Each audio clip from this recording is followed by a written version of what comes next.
Salut à tous, j'espère que vous allez bien. Bienvenue sur ma chaîne YouTube. Souvent, je me demande ce que veulent les Africains, certains Africains. Je me demande vraiment qu'est-ce qui se passe dans la tête de certains Africains. Vous savez pourquoi je pose la question? Regardez ce qui s'est passé au Burkina récemment avec la sortie du président Ibrahim Traoré lors de la cérémonie des montées de couleurs devant le palais présidentiel. Alors, au cours de cette cérémonie, le président a évoqué la situation nationale. Il a donné un aperçu, il a donné un feedback de ce qui se passe actuellement au pays. Et il a aussi abordé certaines questions. Et ce qui a retenu notre attention, c'est deux sujets. Le premier sujet concerne la déclaration du président par rapport à l'avion que le Burkina a récemment acquis et le problème qui se pose, ou bien qui s'est posé avec les deux mécaniciens chargés de la maintenance de l'avion. Alors, il est ressorti lors de l'allocution du président Ibrahim Traoré que ces deux mécaniciens ont réclamé une augmentation, je dirais, exorbitante de salaire. Et ils ont aussi donné leur démission parce que leur revendication n'a pas été satisfaite. Alors, que faut-il en penser? On sait tous que le Burkina est traverse une période difficile, très difficile. Le Burkina est en guerre sur tous les fronts. Il est en guerre contre les terreaux comme on les appelle. Et il est aussi en guerre sur d'autres fronts, sur le front social, sur le front économique, sur le front politique, sur le front sanitaire. Il est en guerre pratiquement sur tout ce qui concerne le développement du pays. Et il y a beaucoup de sacrifices qui ont été faits et qui sont demandés au peuple. Et voilà. Et les sacrifices consentis par le peuple burkinabé ont permis d'acquérir un avion qui va non seulement refléter la souveraineté du Burkina et aussi permettre dans le même temps d'engranger des bénéfices pour le pays. Alors, j'ose penser que c'est au prix d'un sacrifice énorme que la décision d'acheter cet avion a été faite. Et maintenant que l'avion est là et qu'il doit servir l'intérêt national, voilà des gens qui, eux, ont décidé de penser d'abord à leurs propres intérêts. Alors, c'est pour ça que je me suis demandé au début de cette vidéo, qu'est-ce que certains Africains veulent réellement pour leur pays ou pour le continent africain? Le Burkina est dans un état où actuellement, tout le monde sans exception se sacrifie, que ce soit du mécanicien jusqu'au gouvernement, jusqu'au président lui-même. Tout le monde se sacrifie. On se rappelle que le président lui-même a décidé de laisser tomber son salaire de président ou bien qui va avec sa fonction présidentielle pour se contenter uniquement de son salaire de capitaine, même en étant président. Alors, je me demande souvent, est-ce que les gens voient, est-ce qu'ils arrivent à lire le cours de l'histoire? Alors, s'ils arrivent à lire le cours de l'histoire, pourquoi est-ce que chaque fois, certains ont tendance à aller se mettre du mauvais côté de l'histoire? Dans le contexte où tout le pays se sacrifie, où tous les citoyens se sacrifient pour que le pays avance et que le pays puisse remporter d'abord la guerre sur les assaillants et aussi la guerre pour le développement. Voilà des gens qui ont décidé comme ça que parce qu'ils ont des compétences particulières, ils doivent être payés mieux. Ils doivent avoir un salaire exorbitant. il doit bénéficier d'un salaire beaucoup plus énorme, beaucoup plus alléchant. Dans un contexte normal, cela pourrait se comprendre. Mais tout est histoire de contexte. Le contexte actuel du Burkina ne permet pas à des individus ou à des corporations particulières de faire des revendications particulières. Et c'est pour ça que le président a opposé un niet catégorique à cette revendication et il a pris la décision radicale de faire travailler ces deux mécaniciens bon gré, mal gré. C'est-à-dire que qu'ils le veulent ou pas, ils vont toujours continuer de travailler et de s'occuper de la maintenance de cet avion qui reflète non seulement les sacrifices consentis par le peuple burkinabé, mais aussi qui reflète la fierté nationale et la souveraineté du Burkina. Alors, soit on aime son pays, soit on n'aime pas son pays. C'est aussi simple que cela. On ne peut pas prétendre aimer son pays et vouloir se détacher de l'intérêt général pour se focaliser sur ses intérêts particuliers.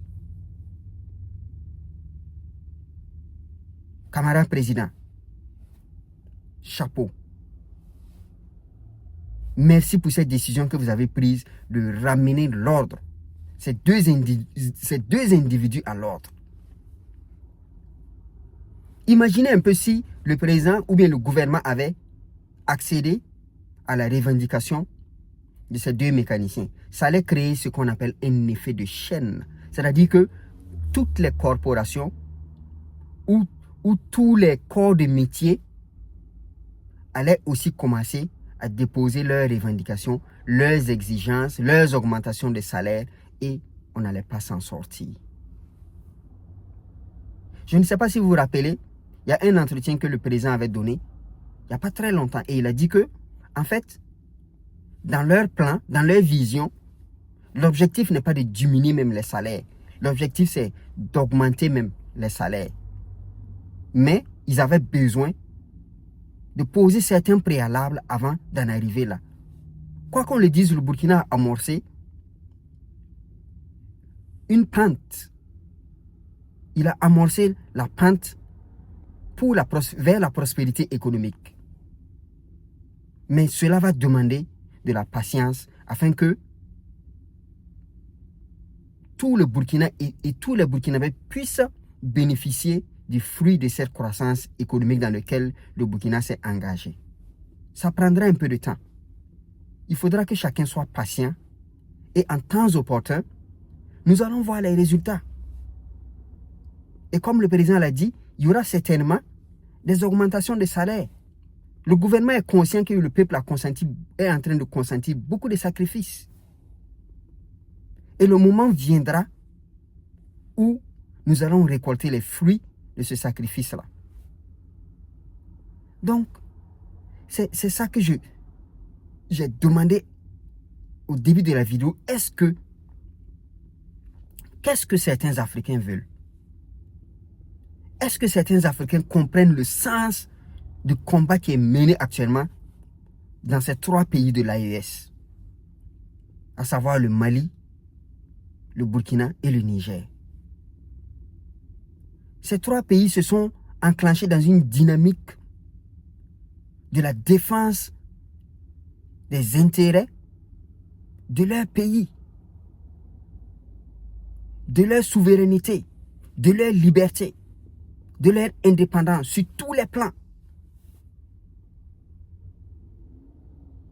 Alors, il est bon, il est intéressant que chacun s'aligne sur cette lancée et qu'on mette de côté nos intérêts individuels là pour le moment. En temps opportun, comme je l'ai dit, chacun va bénéficier. Chacun va bénéficier des fruits de tout ce combat. La preuve, même quand on prend les VDP, au départ, les VDP touchaient combien? Mais c'est au fur et à mesure que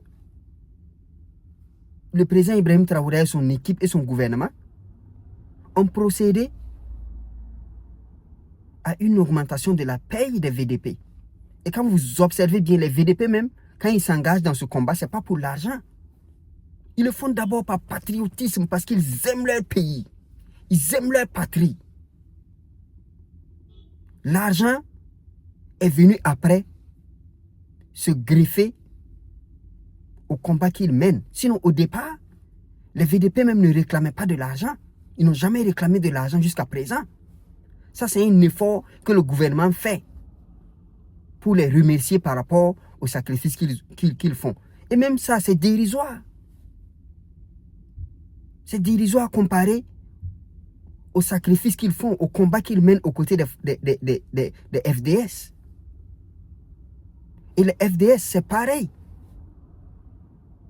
C'est d'abord le sens de l'honneur, le sens du devoir, le sens de la défense du territoire qui les motive, que ce soit les FDS ou les VDP. Et c'est ça qu'il faut qu'on comprenne. Ce ne sont pas des intérêts individuels. On n'a rien à foutre des intérêts individuels pour l'instant. Ça, c'est une question qui pourra se régler plus tard dans le temps. Quand tout sera apaisé, quand la paix sera retrouvée, quand le pays sera sur les rails de la croissance économique, quand le pays aura atteint le niveau escompté. Mais pour l'instant, non. Pour l'instant, ce n'est pas possible. Et je salue la décision radicale que le président a prise par rapport à cette revendication des 2 mécaniciens.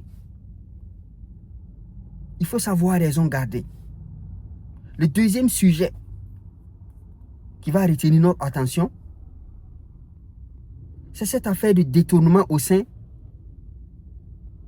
du ministère de l'Action humanitaire.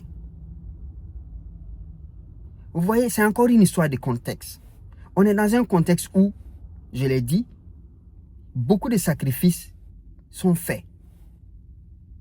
Et les gens, les Burkinabés, cotisent, ils donnent de l'argent. Certains donnent ce qu'ils ont. Certains donnent 5 francs, 10 francs, 15 francs, ainsi de suite, 100 francs. Certains donnent des millions. Certains donnent ce qu'ils ont dans la poche. Afin que le gouvernement, l'équipe en place puisse continuer le travail qu'ils ont commencé. Et ce n'est pas seulement la guerre par les armes. Il faut aussi gérer les séquelles, les conséquences de toutes ces attaques qui ont lieu sur le territoire burkinabé. Il y a des questions humanitaires qui se posent. Il y a les déplacés internes. Et beaucoup de Burkinabés font des efforts pour soulager les souffrances de ces déplacés internes en contribuant en nature et en espèces. Alors, imaginez qu'il y ait encore des individus qui prennent ces sacrifices, ces contributions volontaires en espèces et en nature, ils les détournent pour leurs propres intérêts encore individuels. Quand même, soyons sérieux. Comment est-ce qu'on peut construire un pays avec des mentalités pareilles? Et quand vous écoutez et vous regardez l'intervention du chef de l'État, lui-même il est choqué. Il est choqué de savoir qu'il y a encore des Burkinabés qui réfléchissent et qui raisonnent comme ça, qui ont des réflexes encore pareils, qui ne pensent qu'à leurs intérêts. Pendant que tout le peuple se sacrifie pour faire avancer le pays, non. Certains se sont jugés le droit, ou bien se sont arrogés le droit de détourner les contributions publiques et d'aller s'acheter des véhicules de luxe, d'aller s'acheter des moyens de transport, d'aller s'acheter des hectares. Tout ça encore pourquoi? En quoi est-ce que cela profite à ces millions de Burkinabés, à ces milliers de déplacés? En quoi est-ce que cela contribue à l'effort populaire qui est fait pour soulager le pays de toute cette misère et de cette guerre? Je suis très content que les autorités judiciaires ont pris le devant de poursuivre ces personnes indélicates. Par leur faute, non seulement ils ternissent l'image du ministère de l'Action humanitaire, qui fait un travail formidable depuis que cette équipe gouvernementale s'est installée, mais aussi qui ternissent l'image du gouvernement en place et qui sabotent les sacrifices consentis par ce brave peuple burkinabé. On ne peut pas laisser prospérer des actes pareils dans ce contexte de guerre sur tous les fronts. C'est pas possible. Alors nous souhaitons que ces auteurs de ces actes indélicats soient poursuivis et punis à la hauteur de leur forfait. Et que chaque Burkinabé comprenne que l'heure n'est plus à la poursuite des intérêts individuels, mais l'heure est à la poursuite de l'intérêt national et à la défense de la souveraineté et des intérêts de notre cher pays et de notre chère Afrique. Qu'est-ce que nous voulons? Qu'est-ce que nous voulons pour notre continent? Qu'est-ce qu'on veut laisser à nos enfants, à nos petits-enfants? C'est la question qu'il faut se poser. Est-ce qu'en voulant se focaliser sur nos intérêts individuels, on peut faire avancer notre pays ou nos pays ou notre continent? C'est ça. Comprenons que la dynamique qui est enclenchée dans ces 3 pays est au-dessus de la compréhension individuelle. Ça dépasse largement le cadre de nos intérêts privés. C'est une question de survie. Et si nous n'apprenons pas à reconnaître cela et à avoir le discernement par rapport à ce qui se passe, quel que soit l'effort de ces 3 dirigeants-là, nous risquons de ne pas aller loin. L'histoire risque de se répéter dans le mauvais sens et nous allons tout faire pour que cela n'arrive pas. Parce que nous sommes alignés et nous soutenons le combat qui est mené non seulement par l'AES, par ses dirigeants et par tous les peuples de cette confédération. Sachons raison garder et que les intérêts individuels soient mis en berne au profit de l'intérêt national. La patrie ou la mort, nous vaincrons. Vive l'AES. Vive le combat mené au sein de cette confédération. Allez, merci d'avoir suivi la vidéo. N'oubliez pas de cliquer sur le like, laissez vos commentaires et n'oubliez pas de souscrire à cette chaîne.